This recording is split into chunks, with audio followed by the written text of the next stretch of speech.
Democrats don't like to admit mistakes. 6 June 2016.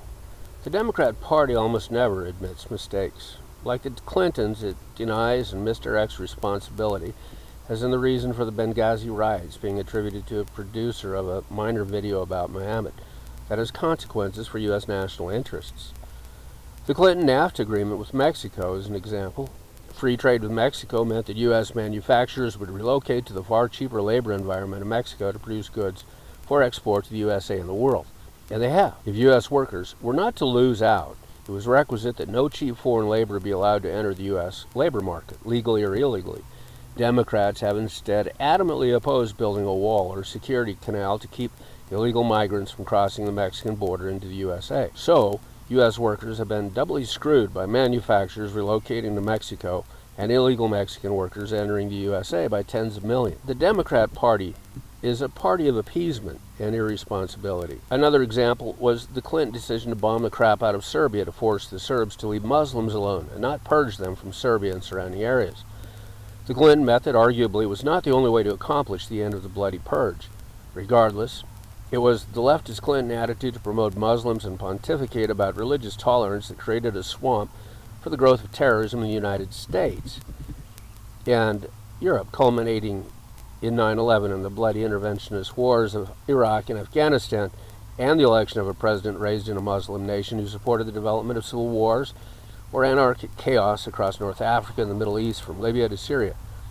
It is a paradox that a godless, atheist, leftist political movement of the United States, a political party environment, advocates religious tolerance anyplace else, while ordinarily attacking Christianity and promoting atheism. A Christian might think that the reason for that is that besides Christianity, no other religion leads to any place other than hell, with the sole exception being perhaps that of Jewish faith.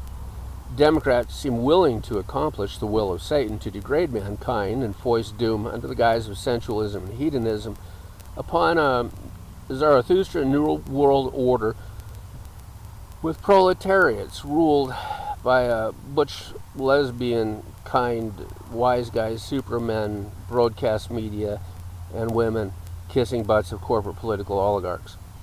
The Democrat Party is the party of slavery. It is doubtful that many Southern governors apologized for the Civil War or admitted they made a mistake in not defending the USA against illegal immigration adequately and enjoying the exploitable labor they are making another mistake they will never acknowledge. As the Democrat Party became the Clinton appeasement party, it withered American interests around the globe, concentrated wealth, and expanded poverty in the USA until today the rich have permanent tax cuts and the middle class is no longer a majority. It would be remarkable to consider how many Americans have taken early retirements and left the workforce prematurely, knowing there was no chance of getting a decent job. In the month of May, only 38,000 jobs were created in the United States, yet the employment rate dropped to 4.9%. That's because a lot of people retired and continue to retire. While poverty is increasing in the USA, the Clintons are becoming dynastic. And I should say another reason is that the percent of Americans that are in some way on the federal payroll is increasing. Bureaucracies in the Chinese Communist Party are getting rich as poverty expands in the USA. The Clintons have accelerated the perverted New World Order bureaucracy under bureaucrats and legalists seeking to make a thoughtless underclass of proles a new domestic slave servitude class.